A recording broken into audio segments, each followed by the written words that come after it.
Alright everybody, welcome back to another video. This is part 1 of the full walkthrough into the Doram Kingdom patch. Alright, let's get started. The Malangdo patch offers rich storylines, puzzles, and rewards. First thing you need to do is to complete the 4th chapter's main quest of the Cat Kingdom. Once the main quests are completed, you should be able to have the transform button, the exploration window, and the free costume.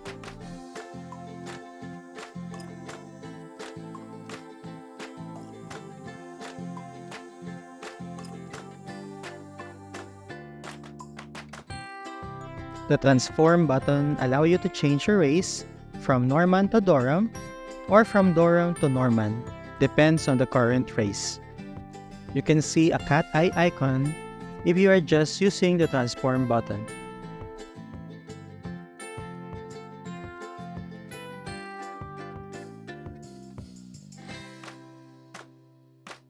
The Norman race can pick up trinkets, books, and treasure chests located in Midgard. On the other hand, the Doram race can pick up items and use available amenities in the Pasta continent. This includes trinkets, books, cat paw prints, skateboard, and momobus. You need to switch your race using the transform button, depends on the continent to where the items is located or to where the location of the quest. Next is to pick up all available Momo treasures and trinkets scattered all over Freeport.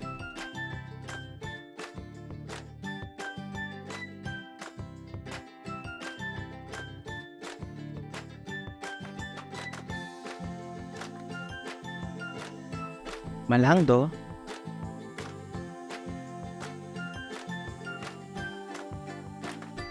Ocean Flower, Morroc, and Izlude. You also need to visit the strange shops for both Malangdo Island and Morroc and purchase one-time purchase items and some consumables. By this time, you should now have the following trinkets for the adventure quest.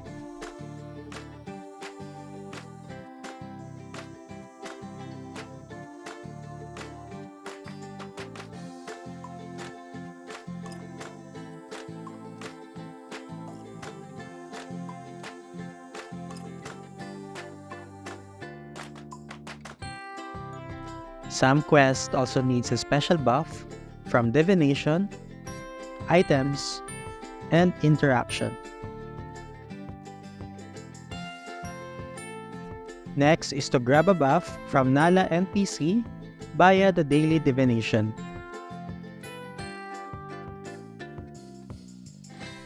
Depending on the buff that you will get, you can start with either the Izlude quest or the Morroc quest. Take note that some quests needed specific time and weather to trigger. Izlude quest needs a Norman race to trigger. The first quest requires the Odd Egg and Sunny Day.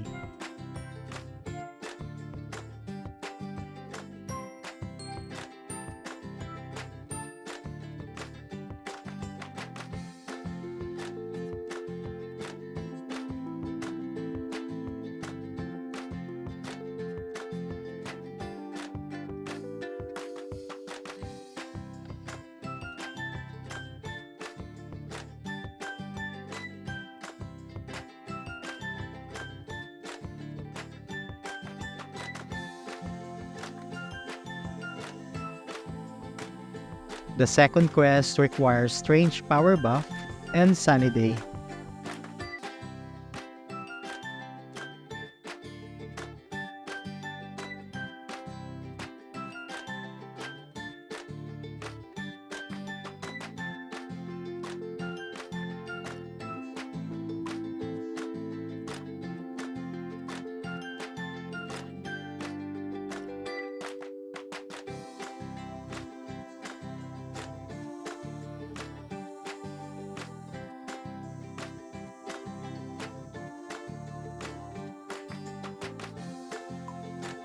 The third quest only requires a heavy rain.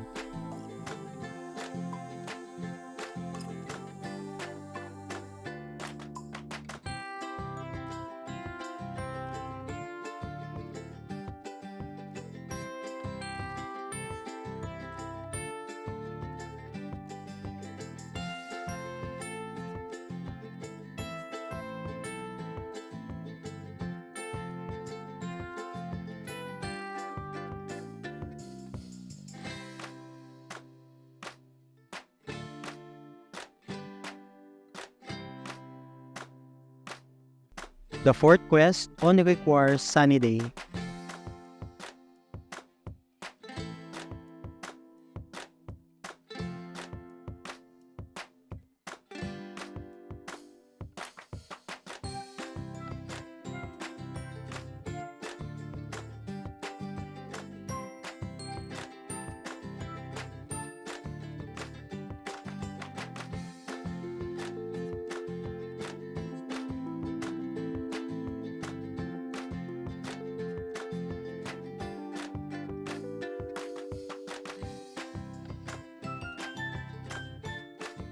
The fifth quest requires sunny day, flying fishtail from Malangdo, and should be nighttime.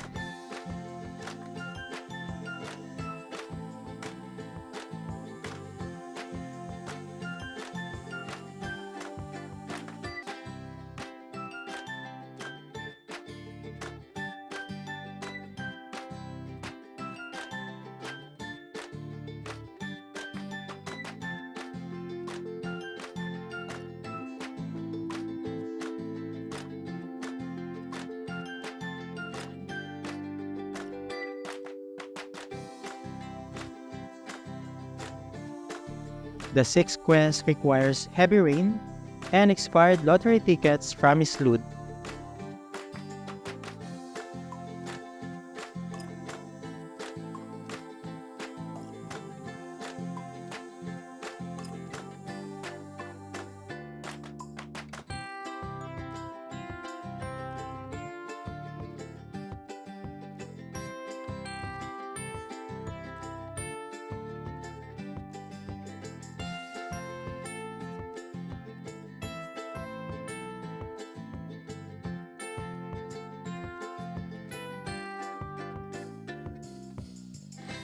The seventh quest requires early morning and heavy rain.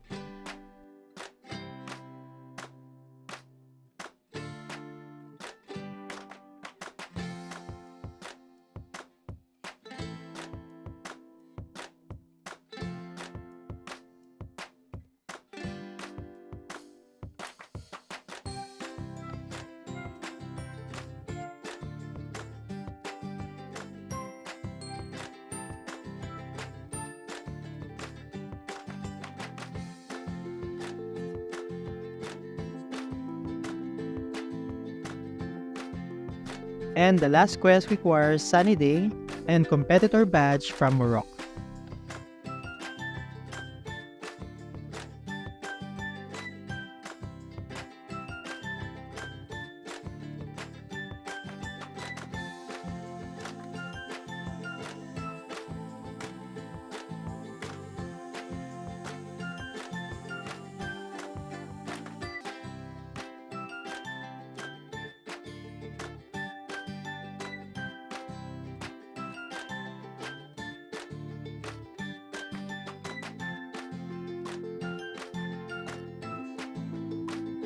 For the Morroc quest, it needs a Norman race to trigger.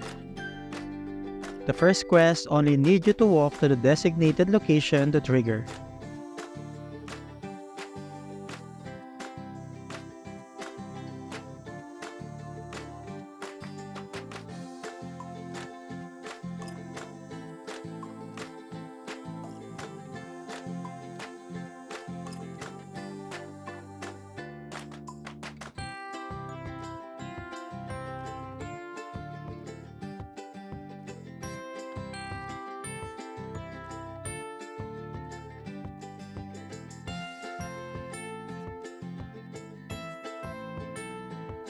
The second quest requires a cactus seed from Moroc's train shop.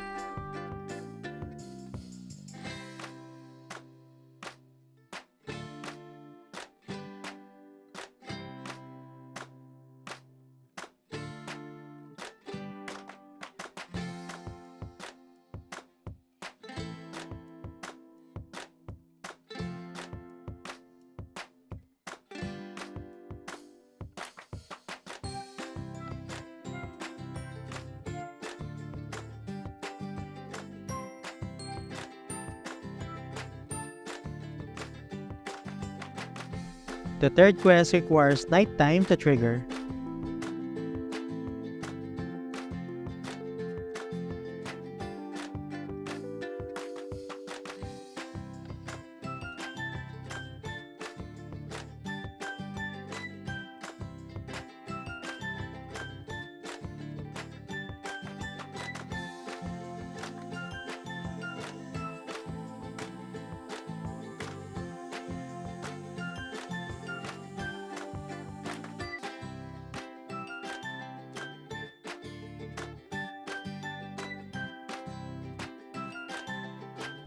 The fourth quest requires empty cat can from doing exploration.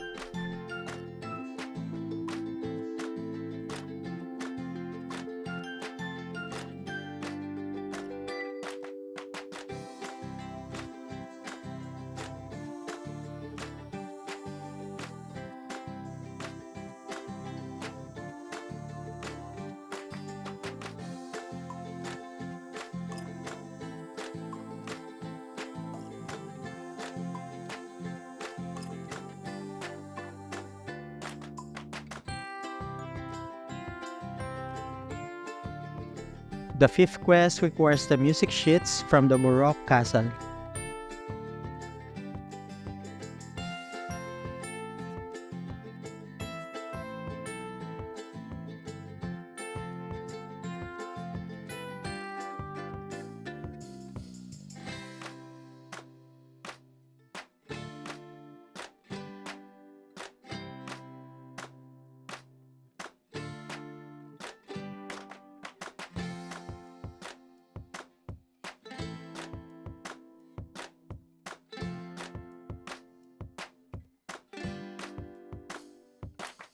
The sixth quest requires nighttime to trigger.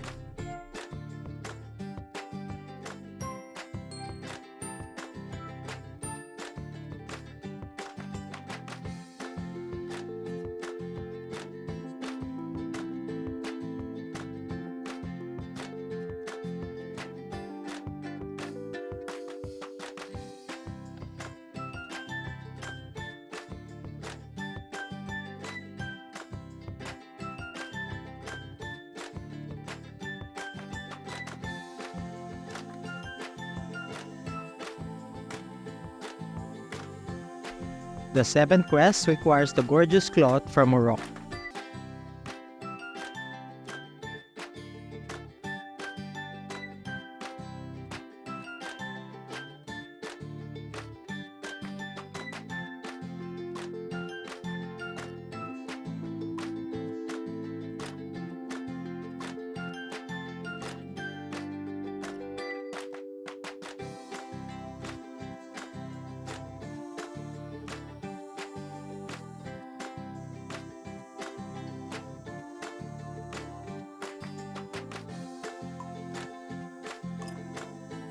The eighth quest requires psychic buff from using the psychic fruit and can be triggered during night.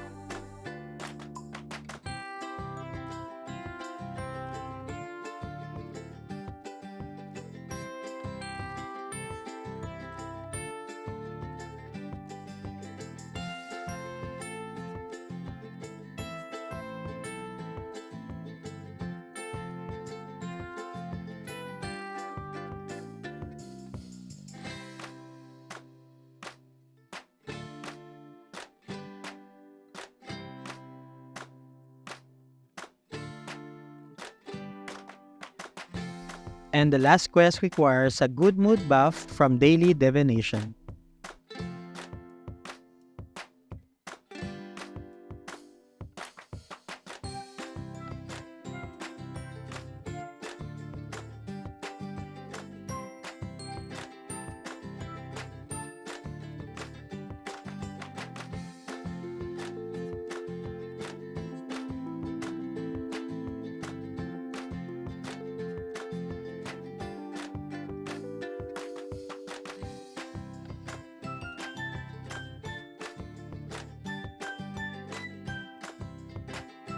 Alright, that's it for the video.